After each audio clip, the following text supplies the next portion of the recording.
I think Ian, it's recording. is There your it is. We are now.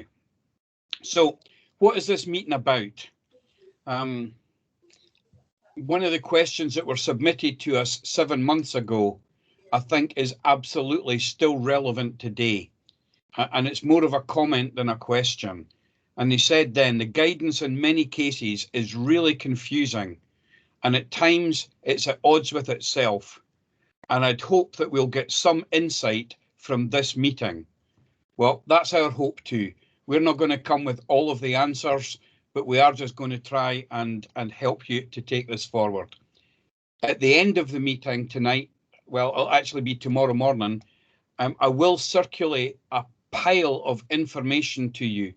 I've got 3, maybe 4 really short videos that have been done by Jason Leach that address some of the stuff that we're talking about, like reopening village halls, support groups, test and protect stuff.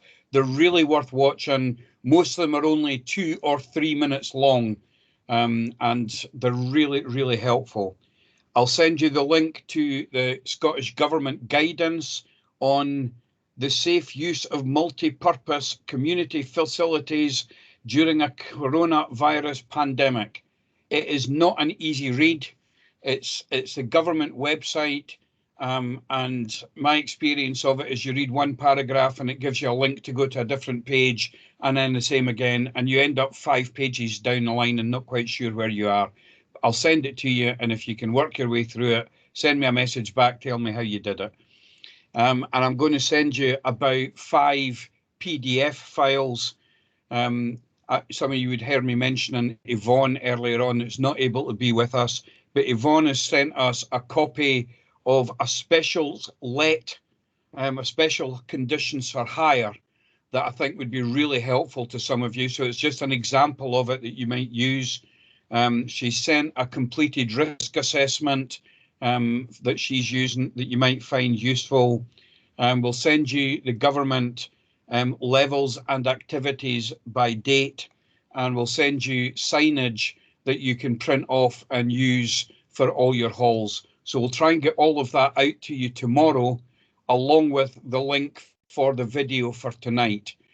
So we just need a little while tomorrow morning for our tech guys to convert the Teams video into a YouTube video, and then we'll send it all out together. So you should have it midday tomorrow, something like that. Finally, I do want to introduce to you our panel for tonight. So all of you who are on the panel, if you can make sure your cameras are live. So I want to introduce you to Joe from Skye and Lochalsh. Joe, give us a wave, thank you. And Alan from Caithness, give us a wave, Alan. Thank you. Barry Cumming. But wow, Barry, I hope you're not in the middle of that disaster photograph that's just come up. I'll try and extricate myself from that one. Thank you. So Barry is there, and Brian, you should be there as well. Are you around, Brian? Brian? Yeah. There you go. Give us a wave, Brian. Thanks, Barry. No, Brian's not coming up. Hopefully he will do by the end of that. We've also had apologies from Karen Derrick from Voluntary Action in Badenoch and Strathspey, and Christine Ross from Voluntary Group Sutherland. Both of them are out at their own community meetings tonight, so not able to join us here. That's enough of it from me. I'm going to pass you on just now to Joe from Skye, and Joe will give us about a 5-minute presentation about where we're at, and then we'll move on to question and answers after that. So it's over to you, Joe. Thank you, and hello everyone. Joe Ford from Skye and Lochalsh CVO, and we're a HTSI rural delivery partner for Skye, Lochalsh and Wester Ross. I was part of the panel last year, as Ian said, 7 months ago. I cannot believe it was 7 months ago, but this session, my section, I'm just going to take a quick 5 minutes to give you a very brief overview of what you should be considering. And when you're looking at opening your hall, reopening your hall, there's 4 key things you need to consider. And the first one is staying safe and taking measures to minimise the risk of exposure and spread of coronavirus. You need to look at the protection level in your area, and as we all know, these can change up and down very quickly. The responsibility for ensuring your hall is safe and compliant lies with whoever manages it, and whoever manages it is more than likely going to be a volunteer committee, and you'll need to understand and be able to show how the hall is in line with health protection regulations. And a hall has a multi-purpose activities. So you may be hiring out your premises to many different organisations and groups. And these groups not only will have to follow your guidance, but they will also have to follow the guidance of their own. So, for example, children's activities is quite different to wedding activities. So, as a committee, as managers of a hall, how do you ensure that it's safe and you have the correct measures in place? The key to this is a risk assessment. And you can do two types of risk assessments, but what I'm going to look at the moment is risk assessing the building itself. So everyone needs to undertake a risk assessment so that you can actually measure and identify what you need to do to actually make sure your premises are safe. Key things about doing a risk assessment: the size of your area, the size of the building, the size of the rooms, the size of your shared access areas. You need to keep the 2 meters distance. So you need to ensure that the area you're looking at can actually give people that. You need to look at your entrance and exit points. You also need to look at your shared areas and also outside waiting areas.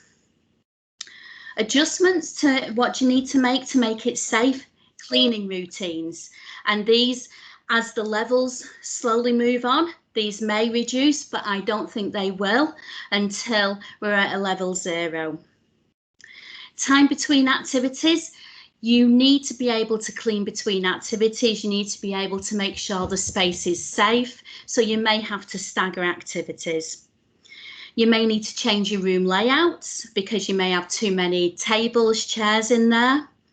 Signage all throughout the building, providing hand sanitizers, and key for if you're hiring out to another organisation is look at your hire agreements. As Ian said, there's going to be a template for that. Consider if your building's been closed for a length of time, particularly looking at Legionellas and the check-in for that. And if you're providing activities as well as premises, then as I say, you need to look at the risk associated with the activity as well. And part of that is risk assessing individuals and asking individuals to make a decision as to whether or not their risk will allow them to participate. And again, it's the guidance for that particular activity. And that is a very, very brief overview, because I think the majority of questions that that's been submitted will help talk a wee bit more about risk assessments and what people need to do.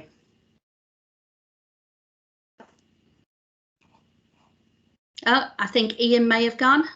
No, I'm still here. No, right, and that's For some reason my camera seems to have gone off, but not quite sure why that's happening. But hey. Is that you done, Joe? Yeah, that's me done. Okay, thank you, guys. Okay, well, I'm going to start by just throwing the questions to our panel. So I'm just going to pick some of the questions and send them to or ask them of the panel.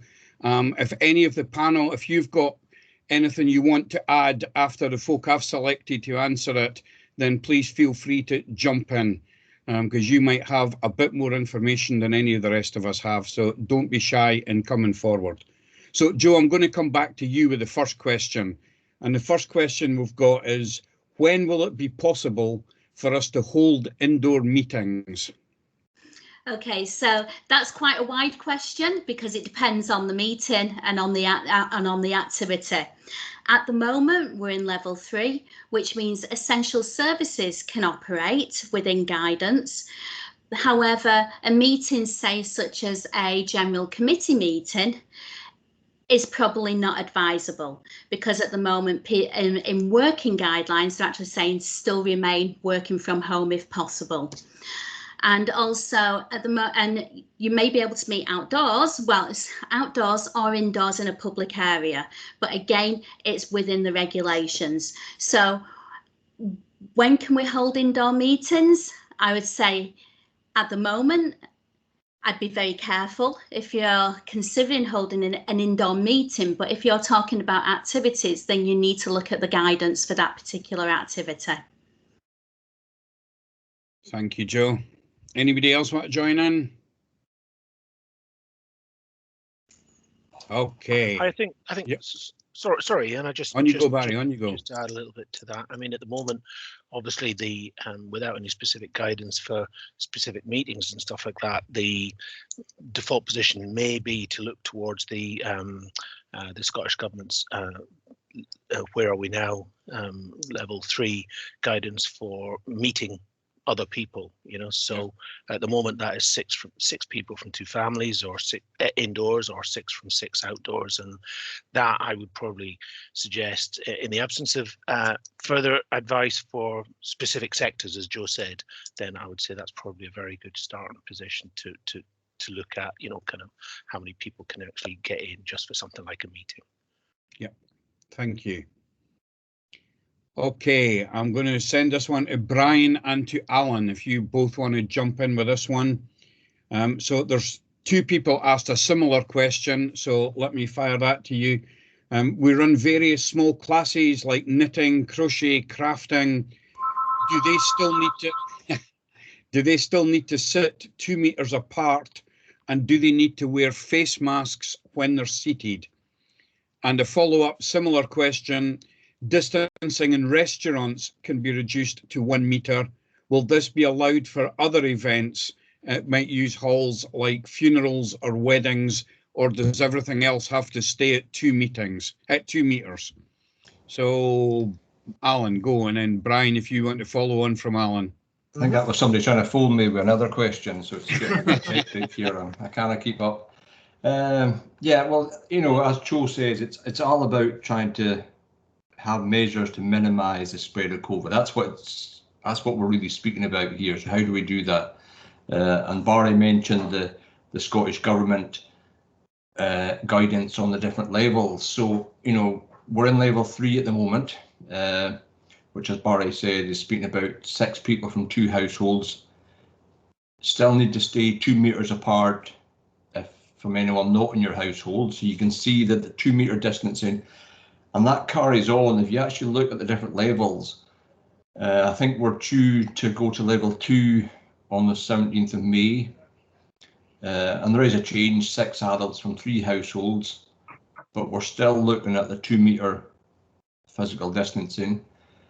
We're heading, I think, level 1 on the 7th of June, and again there's a subtle change, 8 adults from 3 households, but that 2 meter distancing is not changing, and that carries on even to level 0 from late June. They're still speaking about a 2 meter distancing.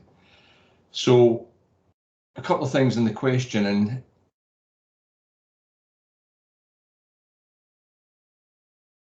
in restaurants to 1 meter. I think that's only, in my understanding, where there's other interventions taking place, such as screens. So if that's not the case in a general hall, then that's probably not going to be appropriate. I think we're sticking with 2 meters here. What else were they saying? So should masks be worn? Well, my reading of all the instructions is definitely saying masks should be worn in village halls, unless, of course, there's a medical reason, or if somebody is eating or drinking, and that's where you see in the restaurants you have to go ahead and sit at your table, and then you can take the mask off when you're eating and drinking. But if you're not eating and drinking and there's not a medical reason, then face coverings are being recommended. As far as what they call life events, weddings, funerals, and so on, each level has a different number of how many people can attend. I think heading level 2 is up to 50 people can attend, but again, they're looking for 2 metre distancing between family groups. So you need to have a venue that can cope with 50 people and be able to distance people within their family groups by 2 metres.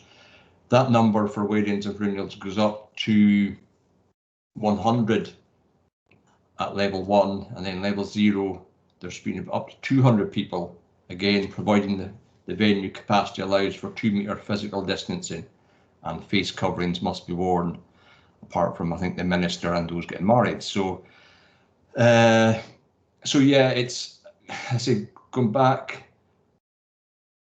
yes, the netting and crochet and craft can run, but we need the social distancing, we need the face masks, and again, it goes back to don't be sharing your knitting needles or whatever you ladies get up to, or gentlemen for that matter, at those sort of events. So hopefully, Brian, you can add anything you want. Hopefully that's on the right track. Yeah, I don't think that I've got anything to add, Alan. I think that's comprehensive and certainly I've literally ticked off on my pad all the things that I was going to go through as well. So yeah, the face covering one is the one I think that is most upmost in people's minds, and maybe if you think about it as treating the indoor space for these groups a bit like a hospitality setting in terms of the numbers and the distancing.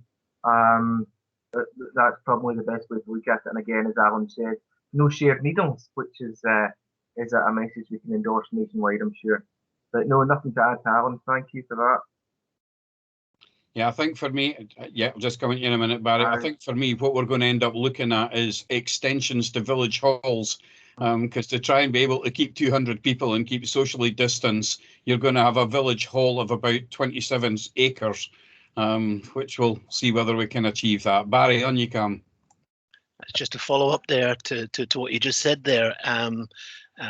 A couple of weeks back, the Scottish Government did issue a draft guidance for calculation of the physical distance capacity in a public setting.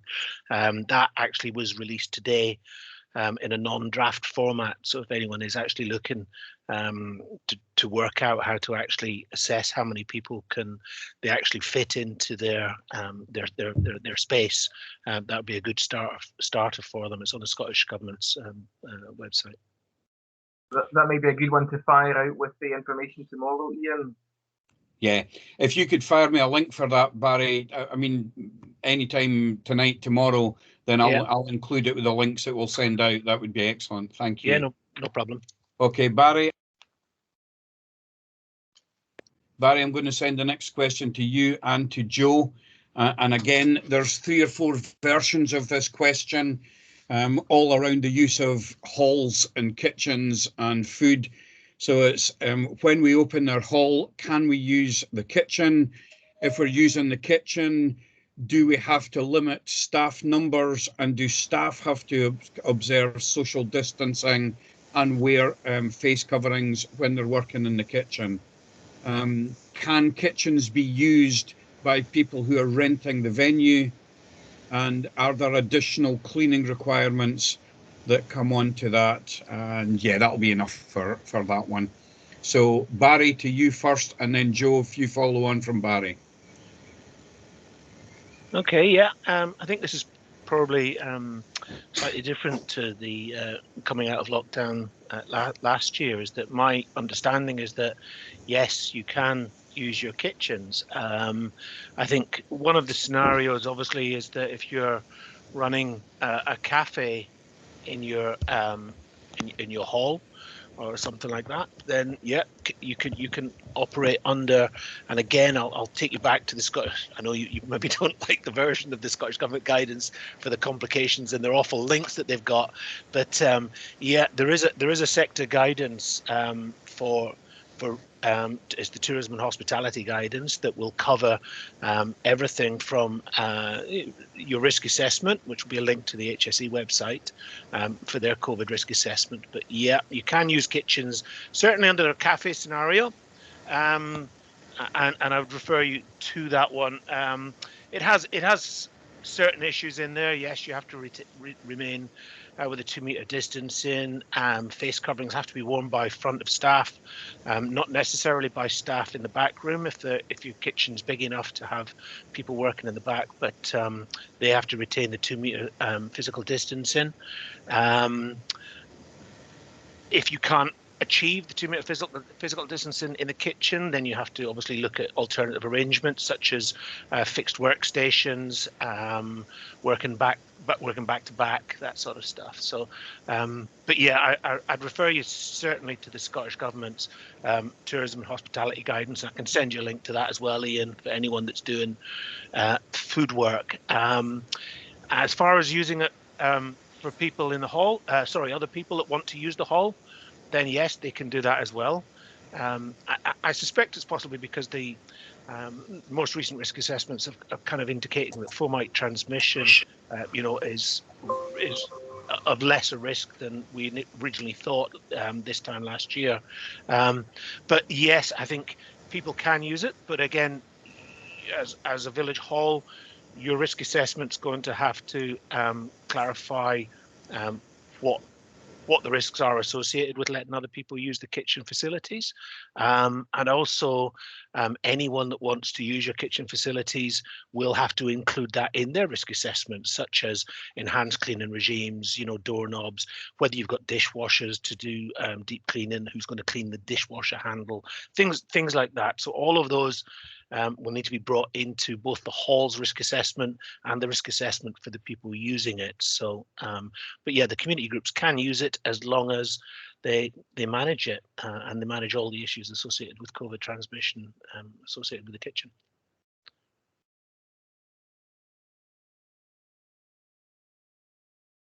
On you go, Joe. Brilliant. I was just going to just reinforce what Barry was saying about the cleaning regime, because I know that some groups, we've had comments where halls have said it's very difficult to police people are doing that correctly. And I think if there's a worry that it's going to be difficult to police, then I'd say don't do it.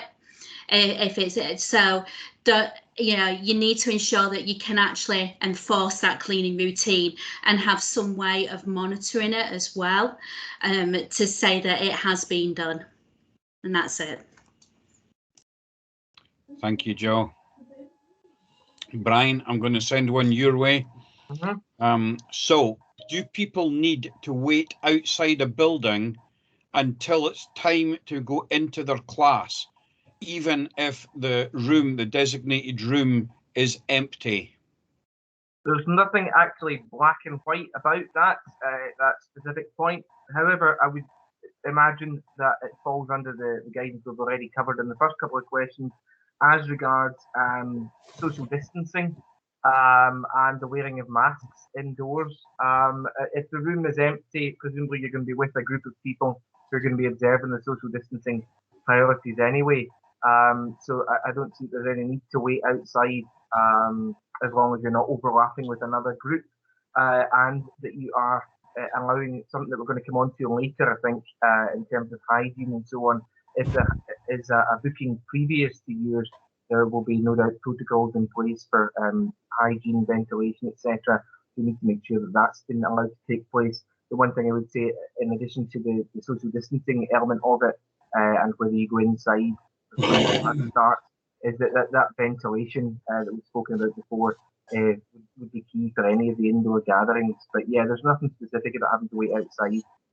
Again, I don't want to encroach too much onto the hygiene side of things, because I think that's going to come up in terms of rental and letting responsibilities. But no, nothing in black and white to say you have to wait outside. And given the change in the weather at the moment, I'd imagine we'd want to get in as quickly as possible. Thank you, Brian. Barry, one that's coming your way. There's a hall close to us that hires out the venue to a craft consortium for 4 to 6 weeks. The way it runs is that 2 people look after all the stalls, and they have ranges of products that they're selling, for soap to books and fabrics to jewellery. What do they need to be doing to ensure good infection control? Okay. Well, the scenario as you describe, and I guess this is, and Joe covered this right at the very beginning, is that you have so many different uses of village halls around the Highlands that you have to tack it into the scenario that you're describing there. So the scenario you described there is a retail scenario. Okay, the hall is being used to all intents and purposes as a retail premises. And again, back to the Scottish Government website for COVID, there's retail guidance there that will tell you exactly how you have to manage that. Now, I mean, as far as 2 people manning all these stalls, I presume, you know, you're not expecting coach loads of people to turn up at a time. But if that's the scenario, if that's the case, if it's later on in the holiday season, you're going to have to manage queuing, access to the premises, hand hygiene, physical spacing between the stalls, so that you know, if you have a lot of people that have come in, they're not all gathered around one single stall, and all the things that came from the, if you remember the last meeting that we had for the market guidance, you know, that's probably of use to anyone that's doing it like that. But it's basically, you're running a market stall, it's a retail premise, and you have to actually manage the infection control in line with that. And again, you would also look at, are 2 people sufficient? You know, if you excuse me, if you feel like you're being inundated and there's too many people coming in, you'll have to look at, do I need extra staff on this? Or, you know, how do I control it? Do I put one person on the door to just be, you know, one in, one out? How are we going to manage that scenario? So, and that's, you know, there's not a significant issue with it. It's just, again, it's about just managing all the things that you have to manage whenever people are coming into the premise. Excellent. Thanks, Barry. Okay, Joe and Alan, one for each of you here. So do class attenders have to leave through a different door than they came in? And another one, do we have to have a one-way system in place? Joe, I'll go to you first on that one. So it's all to do with the layout of your building itself. If you have an option to actually have a one-way system, then I'd say you should consider having a one-way system put in place. It's because, again, it's all about controlling and minimizing that risk of exposure and spread. Leaving through one door and coming in another, again, if you've got that option and it can work, yes, but what's more important, I'd say, is giving time between the activities and the different people using the rooms, and ensuring that the cleaning regime can take place after each session. I'd say that is much more important if you haven't got the ability to have a one-way system or leaving and entering through different doors. Alan, do you want to add anything? Yeah, no, I think that's fine. I think a lot of village halls are maybe quite old buildings, and possibly not, you know, it's not going to be a possibility to have that one-way system. But so it will really come down to your kind of risk assessment. You know, your areas like lobbies, corridors are going to be a risk area for touch points. So, you know, that'll come into your risk assessment. You can have 2 meter spacing marked out on the floor and so on, hand sanitizers at the front door, you know, things like that that'll counteract any issues. Door handles, light switches would need to be cleaned regularly. So, and also, again, it goes back to numbers accessing the building. You know, one class in, then a clean, and then a next class. You're not going to have people wandering about like we possibly had in the old days. So again, it's just managing the risk, I think. And would it be fair to say, Alan and Joe, then, that going back to the previous question about having to queue outside, that is when you might need to make people to queue outside. If you've got one group in, you need to give them time to get out before the next group can come in.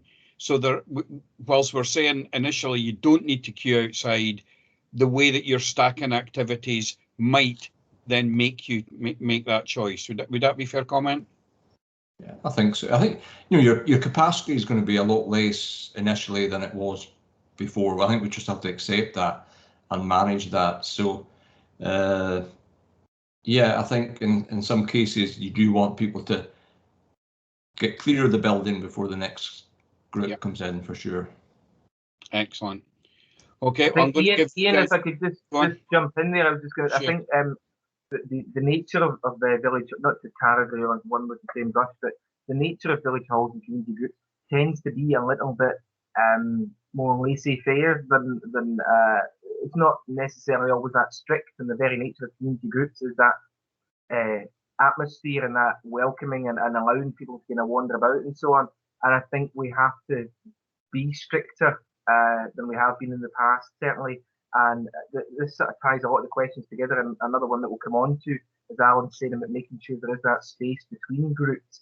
And we have to be making clear to any groups who are making bookings or people who are attending classes that if you've been told that it starts at 12:30, then don't turn up at 15:15.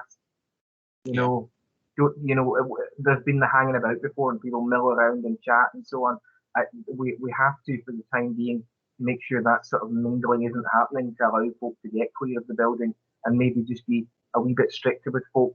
It will certainly feel odd, I think, to begin with, and take away that welcoming atmosphere that we get in the community settings. But I think there's that better safe than sorry. Thanks, Brian. Well, I'm going to give you guys a wee break and I'm going to answer a question myself. But as you guys know, you're all the experts rather than me. So if I say this wrong, please, please, please feel free to just jump in and tell me I'm talking rubbish. So the next question that was asked is, do customers have to book their places every week in advance?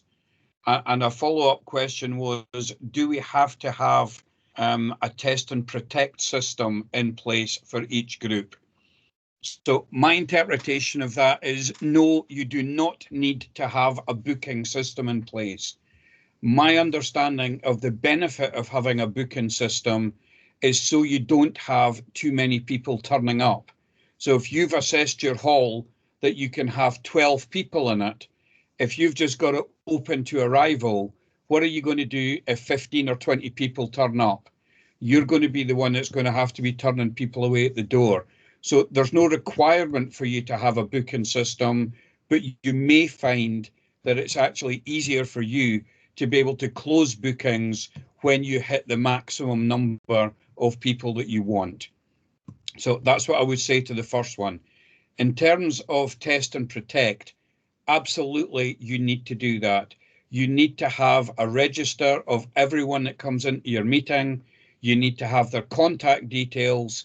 And one of the things I've only picked up earlier today by listening to one of the Jason Leach videos, he actually is asking to consider having little drawings of the venue and where people are seating.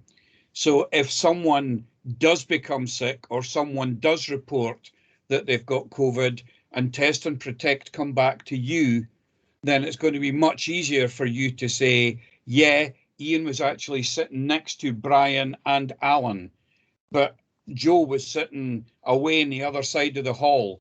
So test and protect will be able to follow up with Brian and Alan, but not necessarily bother Joe with that. So the more information that you're able to keep and pass on to test and protect if they have to come your way, then the better and the faster we can actually catch people, and the more that we can actually stop the spread of COVID. So particularly, Barry, I'm asking for you to confirm if I got that one right. Yeah, I think you're right. If it's your own event, legislation permitted, then yes, you have to have the details of everyone that's in there. I think if you're renting out your hall to, say, a brownie group, then you don't have to know the name of every brownie that turned up there. The brownie group themselves, their risk assessment, their responsibility is that they will.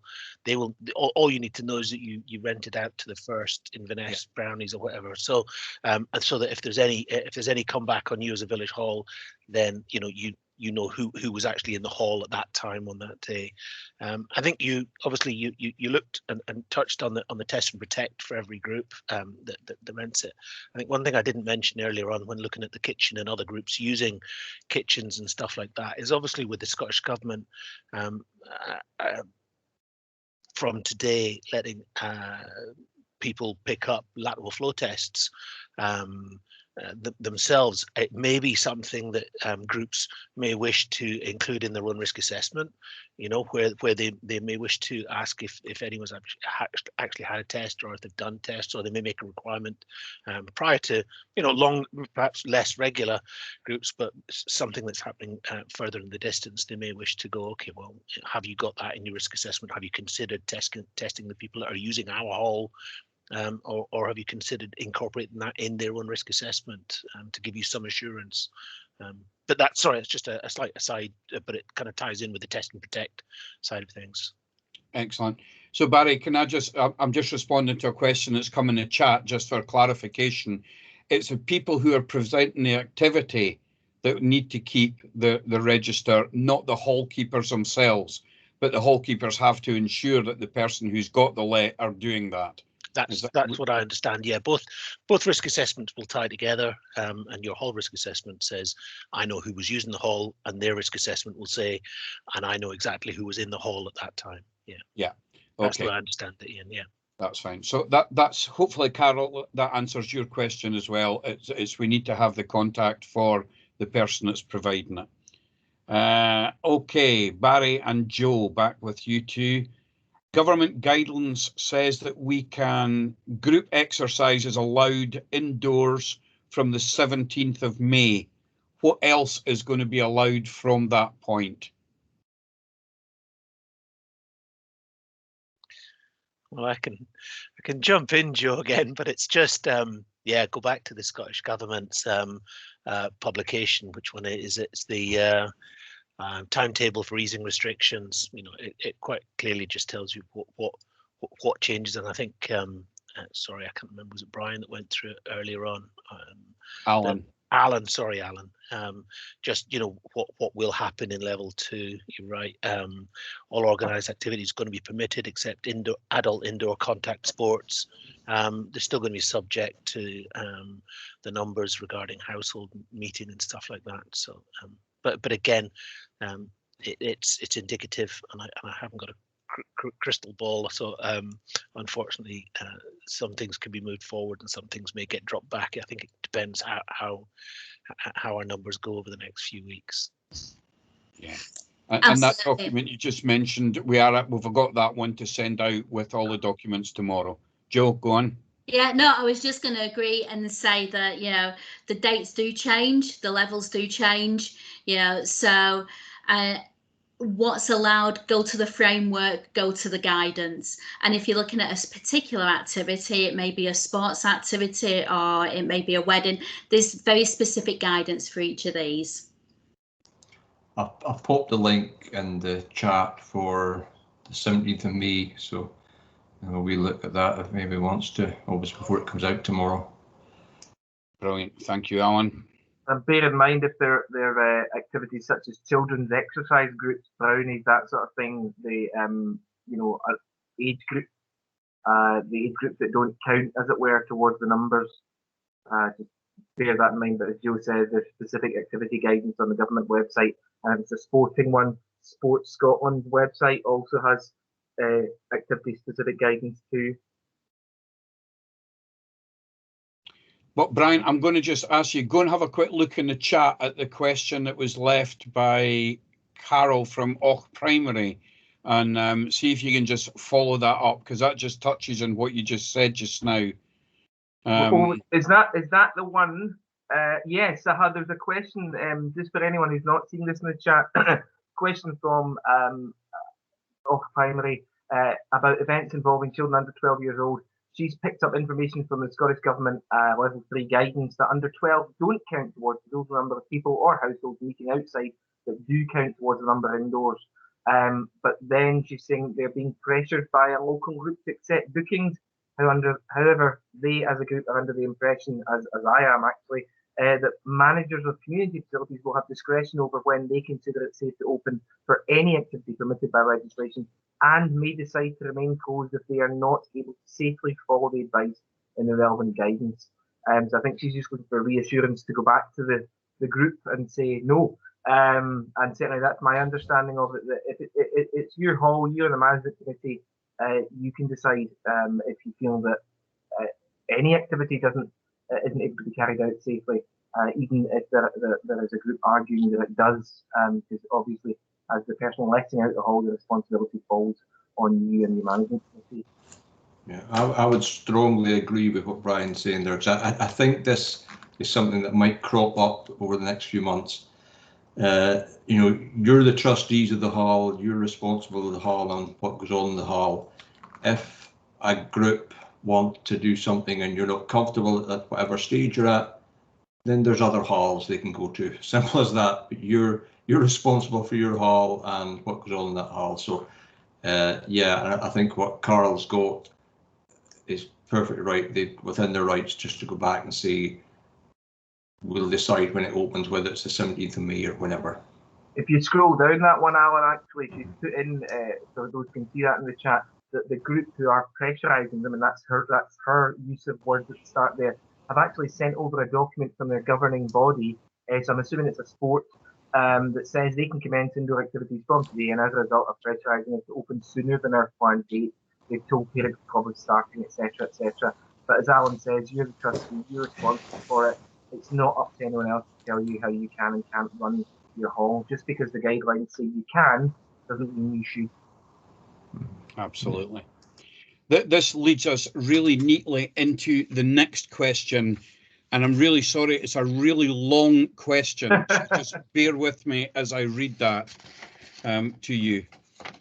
Our hall, like many, is managed by a committee of volunteers, the majority of whom are retired people. What will be the position for voluntary management committees with regard to enforcement or policing to adhere to COVID regulations? Even before COVID, there were often users who did not leave the hall in a desirable state of cleanliness. I'm fairly sure our committee members will not be prepared to police the users. Our cleaner has got other jobs and doesn't want additional hours. I suspect that initially it will be very selective who's allowed to book the hall or not, leave gaps between lettings, but even then there's a risk of users, perhaps unknowingly, leaving germs in the hall. If committees are likely to be held liable for non-compliance by users groups, I suspect there will be a reluctance to reopen facilities. Brian and Joe, what would be your advice there? Do you want to jump in, Joe, or do you want me to start? You can start. Yeah, I think a lot of it falls back to what we've already said, and the point that I reluctantly made earlier about not wanting to be unwelcoming, in the way that we very much are welcoming in community facilities. You're going to have to be really strict with folk, a lot more kind of black and white, and not the kind of easy, oh, who's got the keys tonight and what time do we open? It's going to have to be in black and white. It's going to have to be a paper trail. There's going to have to be emails saying who opens it, who closes it, times, and it might seem like a pain in the backside, but it does come back to that liability. Fair enough, a specific group where the cleaner doesn't want extra hours, I totally get that. So maybe there might be a case, and Joe, you might have some thoughts on this, for putting something in your an updated letting agreement or whatever that says the group will take responsibility for cleaning or whatever, provided you've got protocols to say what that cleaning is. And back to Jason Leach's videos, there's loads of stuff on the Scottish Government website about cleaning protocols and simple hand hygiene. Alan mentioned it earlier with regards to light switches, doorknobs, etc., etc. But I think it's about having clarity and not just saying, oh, well, it's been left in a mess before. That's not that. It was never good enough, but it's certainly not good enough now. And it has to be a black and white agreement that we are going to open at this time. Joe's going to clean it. Brian's going to close it. Alan's going to come and turn the lights out or let the next person in. That sort of thing. Anything else to ask that, Joe? Yeah, I would just say that, you know, the question was saying that they didn't want to police the users, but that's what governing bodies, committees, management groups are going to have to do. You've got to police your users and ensure they're following the guidelines and ensure they're protecting your hall and your assets, because, you know, as a voluntary committee, you still have legal responsibilities and liabilities, particularly in health protection regulations. So I would say, if in doubt, If you can't do it, don't do it. And that's the biggest piece of advice I could give to any village hall is if there's doubt that you cannot manage it, then don't do it. And, you know, you may think, oh, well, we can put 2 hours between gaps, maybe consider hiring it out 1 day a week, only a couple of times a week. As Alan said, it's all about capacity and what you can do as volunteers, and nobody should be forcing volunteers to do anything they're not comfortable with. And what I would say is just going back to the question of the group pressurising the hall to open, I'd say you've got your local TSI supports. You've got myself, Alan, Brian, Leah, Ian, Karen and Christine. And we can all help with those conversations if you're struggling with them. That's part of our job. So we can help you with those conversations. Yeah, I mean, that was my reading of that question, is if you just don't feel able to take the responsibility at this time as a committee, then the answer is really simple. Don't reopen the hall. Wait until things are a bit clearer. Wait until it's a bit better. Stand your ground and just say no. I think what we've seen today, and I've been keeping across the news all day because obviously things have been opening up in terms of limited hospitality, non-essential shops, etc., etc. And there's already been quite a divergence on the hospitality sector and museums and so on.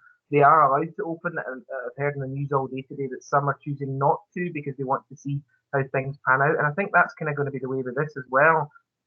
People have got used to restrictions, whether we like it or not. We have got used to them over the last 12 months, and people will be wanting the facilities to reopen for all sorts of reasons. But I think we are also going to be aware of the fact that things are happening at a different pace, and it's about having those conversations. And as Joe said, if that is a difficult conversation to have, if you're feeling pressurised, then remove it by a layer by referring it back to your local TSI and having us be the nasty person that comes and says, no, that's not okay to open the hall just now. Then you don't feel like you're, you know, the pariah in your community for not opening the hall for the badminton. Yeah. And let me tell you, I've seen Joe being really like, I mean, so man, you don't want to go there. And I'm kidding, Joe, I'm kidding. So we've got another question that's come up in the chat that's quite helpful, that somebody's saying about the test and protect.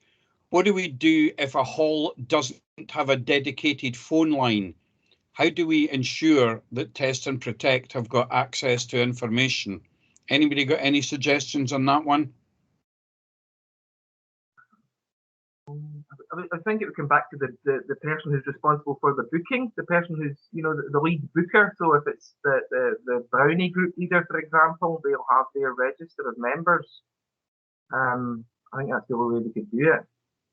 I think for me, Brian, I was wondering whether the hall keepers need to actually have a phone number that they're giving to the people that are booking the hall as well. Because I'm thinking that if I go to test and protect, because I know that my daughter went to one of your halls in Lochaber, but I might have no idea who it is that's actually running the group itself, but I just know the hall. I mean, again, I'm looking at you guys to tell me if I'm being unreasonable, but it would seem reasonable to me that people who are responsible for letting out the hall have some contact phone number that they should be giving to each of the people booking the venue at the same time. So, am I wrong in that? Tell me if you think there's an alternative. I don't think you're wrong at all, Ian, and I would assume that a telephone number would be part of a normal booking process anyway. Whew, thank you. If not that, it'll also be included in perhaps the risk assessment, you know.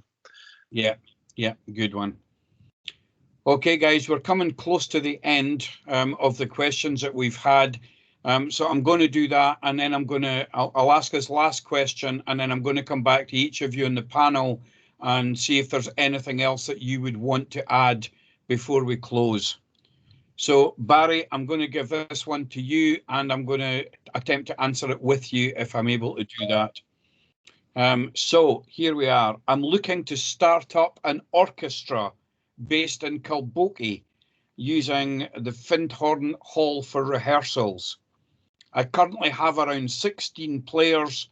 Can you give me any hope or a glimpse of a tunnel? Because certainly there's no glimpse of a light at the end of the tunnel yet. What would you say to that one, Barry? I hate to be the bringer of bad news, but I don't know. Is the honest answer.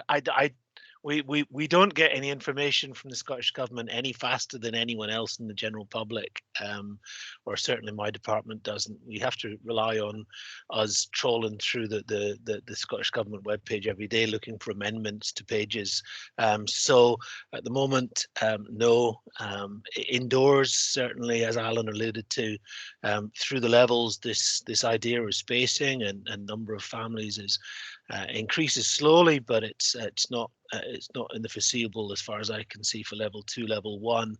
The only tiny glimmer that I could possibly offer is that by about level 2, level 1, perhaps you may be able to practice outdoors if the weather's fine. You know, I think you may be able to get up to 8 from 8, and you'll be able to split your group into 2. But unfortunately, there's nothing that I've seen yet. With regards, particularly playing of wind instruments in a small confined space, it is, you know, we're all very aware that the issues are certainly associated with airborne infection and ventilation and stuff like that, and the use of wind instruments, I think, is probably one that will, if not require further research, then further additional guidance on when that's appropriate to do indoors. So I'm sorry. No, Barry, I did manage to look this one up this afternoon before I came to the meeting, and so far you're absolutely right. Even in the guidance that's out to schools about restarting music lessons, wind instruments are just not allowed to be done at the minute. And the fact that he's put up that there's 16 people in the orchestra, you just can't do it indoors. It really is that simple. You can't take 16 people indoors unless they're from similar family groups, that would be able to reduce it, and even then no wind instruments. I think Elsie's put up a question about what about percussion instruments. I think the issue is, Elsie, it's in this particular question it was about 16 people, so all the previous comments that we've had going forward about it's still only 8 people in a hall. That's the guidance for it. If you've got 8 people, I can't see any reason why they can't use percussion instruments. I'm aware of another group that did that very thing last week. They were being really frustrated about not being able to sing. And so they gave everybody percussion instruments to use instead of singing in a local church last week. So I don't know if that would help you. Brian, tell me what you've put in the panel, because my glasses are struggling. Tell me. Oh no, I was just replying to Barbara's message there. She asked about this. Others might have thoughts. Our hall will be opening for polling. Will Highland Council be recording for Test and Protect? And what I've said there is that I'm inclined to say we need to check that and come back to her unless other panel members know more, because I know staff in inverted commas, election day staff are being trained between now and the 6th of May. Obviously, the protocols are completely different this year to a normal election. So I don't know what the Test and Protect side of it is with them. And there is Carol Ann from Off Primary saying that all Highland Council staff are lateral flow testing twice a week. I don't know if this will help Barbara. So I'm going to follow that up tomorrow, and I'll get that email. I'll get that information to yourself, Ian, and that can maybe go out with the information tomorrow, unless Joe or Alan or Barry's got anything else on the elections. Okay. And then Elsie's back in. Does that mean that we can sing outside at present? And again, it's the same thing about numbers, Elsie. As far as I'm aware, we're still limited to 8 groups of 8 people outside. It's just from a slightly larger group. So it's 8 from 3 outside and 8 from 2 inside. But if it's 8 people outside, I believe that they can sing, but I believe that the distancing increases to 3 meters. I don't know if anybody else can correct me on that, but I think it moves to 3 meters if you're singing outside. Anything else from that? Anybody else correcting me on that one? No. Okay, Well, I'm going to draw us to a conclusion. I'm going to ask Leah to come in just in a minute or two about a bit of e-learning that's available through HTSI. So I'll pass you on to them in a wee minute. In the meantime, I just want to say thank you to Barry and to Joe and to Alan and to Barry for all of your input. I really, really appreciate you guys making yourself available for doing the work today to try and get the answers to all of the questions we've had sent in. Thank you. I really, really appreciate that. Thank you to all of the rest of you for attending tonight as well. And Leah, I'm passing on to you. It's yours. Thanks, Ian. Yeah, so my name's Leah and I work at the Highland Third Sector Interface, and we have an e-learning module that we produced last year around the reopening of facilities and looking at particularly things like risk assessments and sort of the stages that you need to go through. So we'll send out, along with the information that we put out tomorrow, we'll put some information about that and how you can sign up to that, because it is, even though it was created a few months ago, it's still relevant about the processes that you need to go through, and sometimes that kind of helps put things in perspective.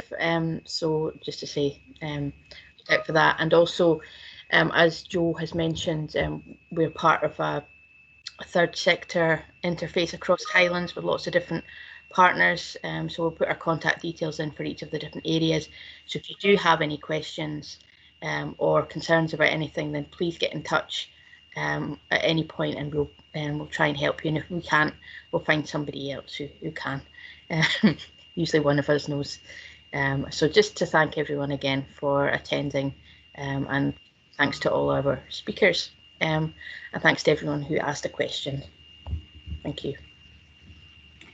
Okay, guys, hopefully you don't mind that we finished a little bit early. I never usually find people complain when we finish early. It's not always the same when we finish late. So go and enjoy your tea if you've not already had it, and go and have a rest if you have.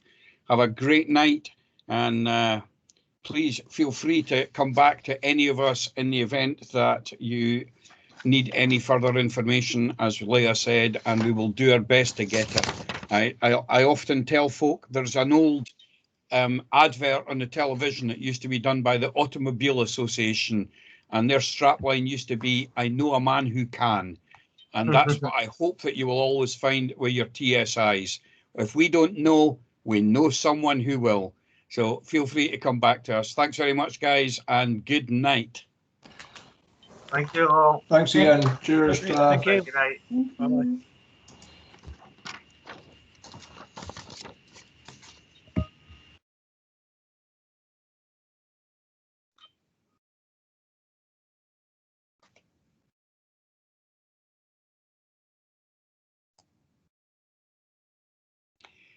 Thank you, Joe. Brilliant, Ian. I'll chat to you later. Yeah, good job. See you soon. See you, buddy.